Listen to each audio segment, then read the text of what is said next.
you guys, and welcome to my channel, or welcome back to my channel. My name is Katie, and I'm a wedding photographer based in North Carolina. And today I wanted to talk about how you can improve your photography. I feel like I've gotten a lot more messages and people reaching out asking, where do I start? How do I improve my photos? What do I look for? And that was kind of my inspiration in making this video, because I know that courses are expensive. Investing in education is an investment. Investing in a mentorship is an investment.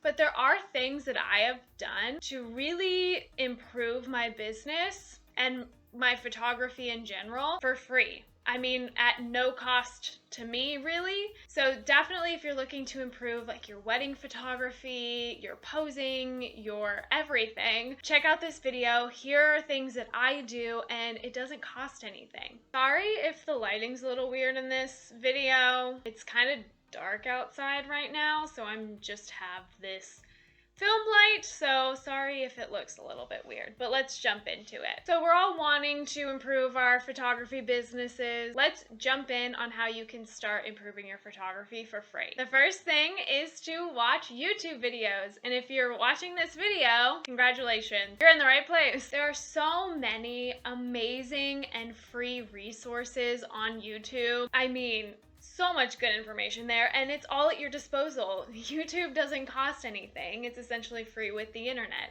I would also lump the internet in with YouTube, but I do think watching somebody shoot a wedding or something like that is really beneficial to actually see it play in action versus just reading an article. They go in hand, but I would definitely recommend watching YouTube videos. So I'm going to link some really good YouTubers, photography YouTubers down below, like Caitlin James, Joy Michelle, and more.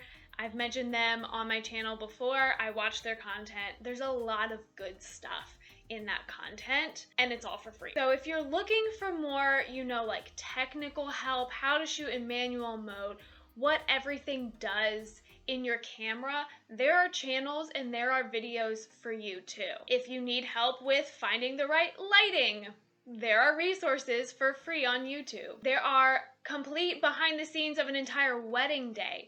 I mean, you can follow a photographer around behind the scenes of them shooting a wedding day, and you can watch that and you can learn so much and, incorporate it into your own style, what you want to do. But there's so much there for free on YouTube. So I have a lot of videos on my channel, obviously. So if you want, you can head to my channel and check all of them out. I primarily talk about my photography journey, tips and tricks I've picked up along the way. So if you think that might be helpful for you, you can hit the subscribe button and head over to my channel and watch some more. So the second tip for improving your photography is to follow other photographers on social media.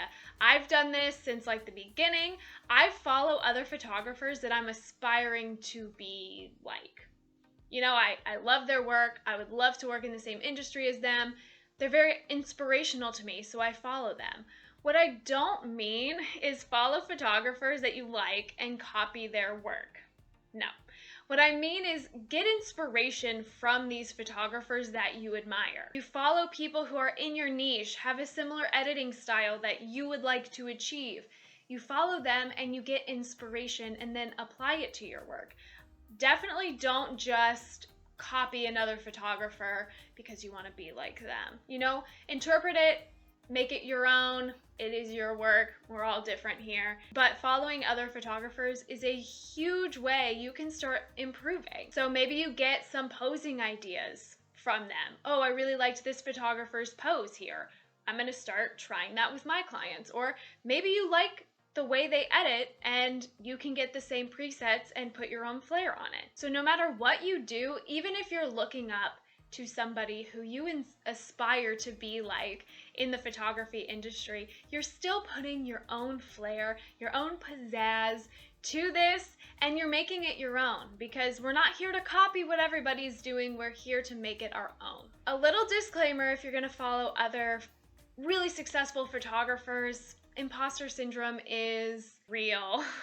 Comparing yourselves to other people is real, and it is something that you have to be mindful of when you're following people that who you're striving to become. I get really discouraged when I'm comparing my work to other photographers who, number one, have been in this industry way longer than me and have way more experience than I do, but I still compare my work to theirs, and you feel discouraged and you don't feel good enough and you think your photos are terrible. It's really easy to get in that spiral when you're on social media in general, let's be real. Something that I encourage everybody to do in their photography business is to compare your work now to when you started.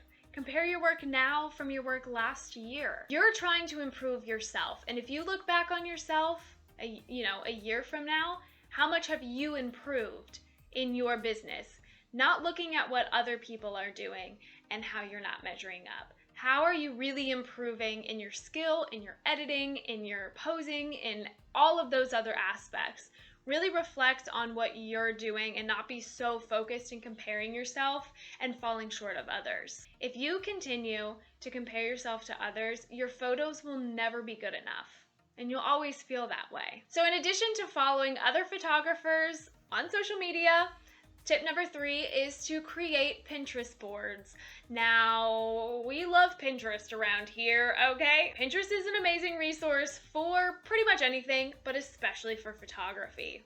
I also find most of my recipes on Pinterest. Thanks, Pinterest. So when I'm on Pinterest, I am a wedding photographer. I'm looking at wedding photos. I'm looking at other people's posing inspiration. I'm looking at details. I'm looking at flat lay shots.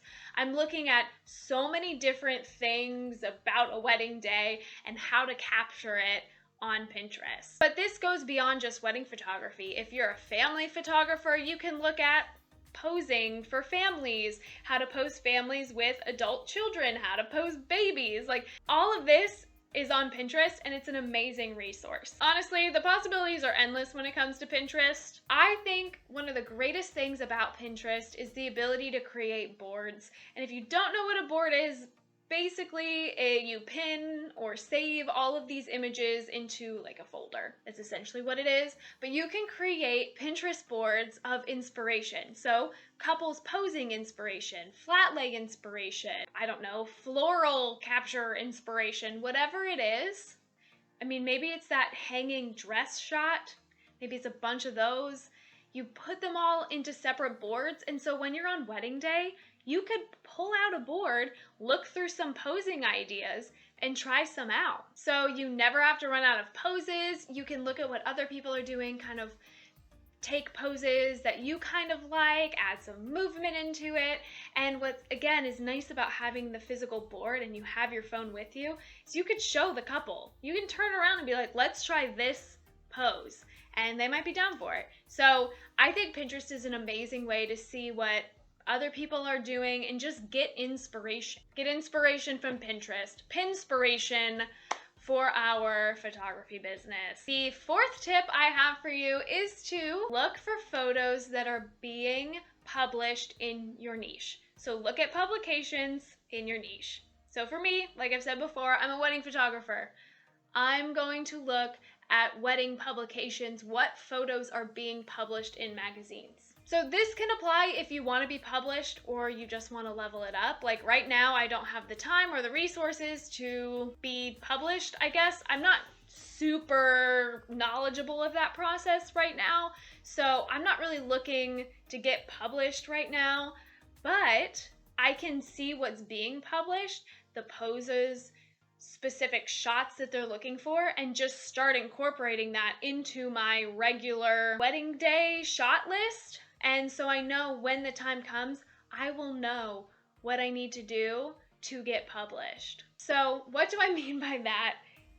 2 great examples. One, I know that if you are capturing, let's say, reception details, the tables, the table settings, all of the beautiful decor, and they haven't brought out the chairs yet, you might want to wait until after they bring the chairs out, because publications will not publish if there's no chairs.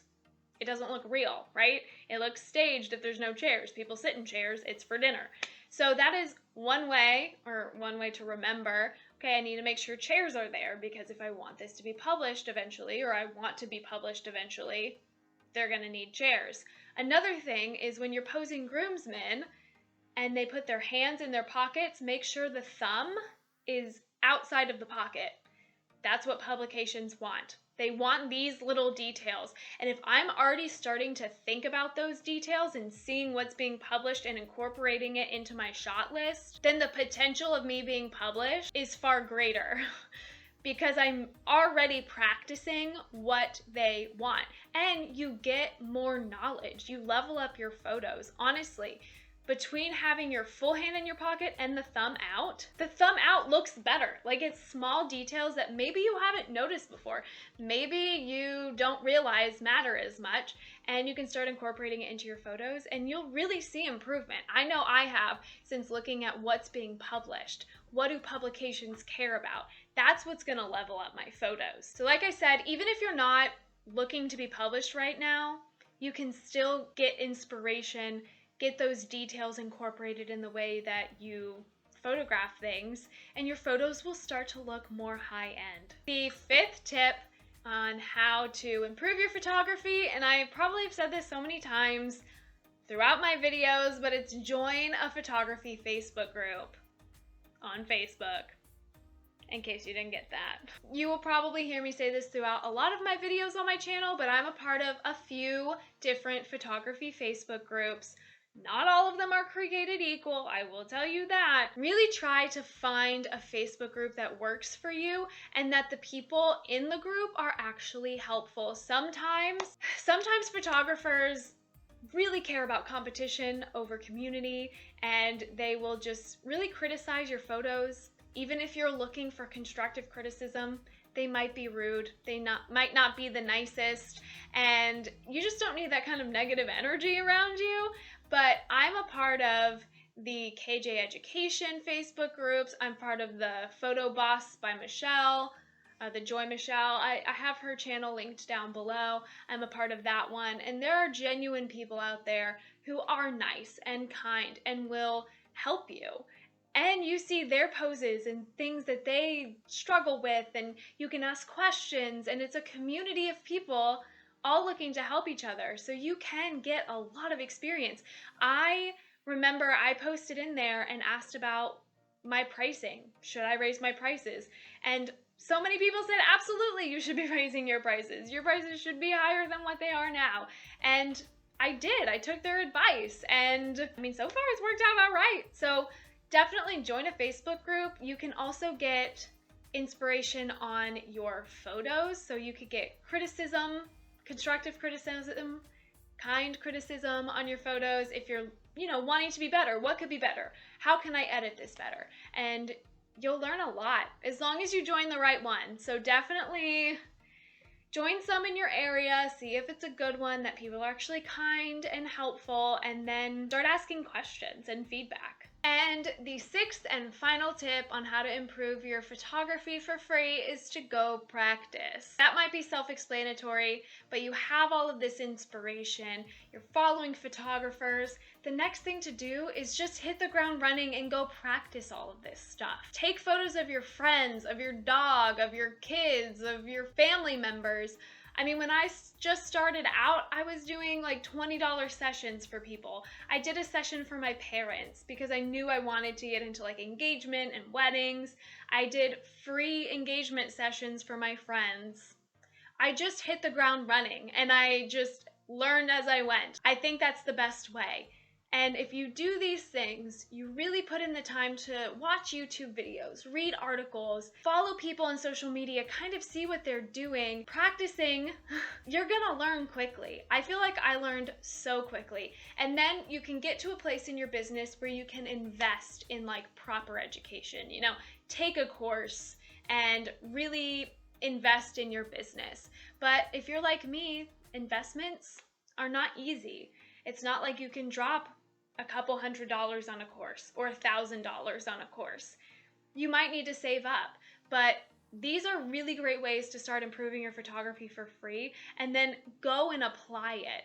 I tell this to everybody all the time. Oh, I'm looking to get started in photography. Where should I start? Get some sessions under your belt. I don't care if they're free. I don't care if you're giving free engagement sessions to your friends. Those are sessions that you have. You're building your portfolio now. Do free family sessions for, I don't know, people you know. That's where you're really gonna learn your style and come into your own art form. So I always tell people, just start. Just start practicing on people. Take pictures of your dog. Take pictures of everything. Get good with your camera and practice everything that you're learning in the previous steps. So watching YouTube videos, you watch how to pose somebody. Go try and pose somebody. You learn about lighting, go practice putting someone in specific lighting. Go practice with lighting. That's all I can say is if you're really looking to start in photography, whether it's for a business or not, maybe you just want to be really good because it's a hobby, it's one of your interests, practicing is what's going to make you the photographer that you're looking to become. It's like with any sport, you have to practice to become good. It's like with any art form, you don't just pick up a paintbrush and know how to use it. I mean, maybe you do, I don't know. You have to learn how to paint, you have to master it, you have to practice, you have to keep doing it. Practice is just a key part in making your photos better, and it doesn't cost you anything. It's not like you need to go buy a course in order to practice. You have your camera. Get out and start taking photos of things. Take it to a coffee shop. Do a whole coffee shop photo shoot of your coffee. I don't care. I don't judge you. I'm not going to judge, but you want to practice. It is going to tie everything that you're learning together, and you're really going to get experience and start building your portfolio, and that is so important. But that is going to be it for today's video. Please let me know if this video was helpful by giving it a thumbs up and subscribing to my channel. Let me know any other comments down below, any other tips you have. How are we going to improve our photography for free or at a low cost? What has worked for you? What was like the biggest piece of advice that transformed your photography business? Let me know down below. But until then, I'll see you next time. Bye!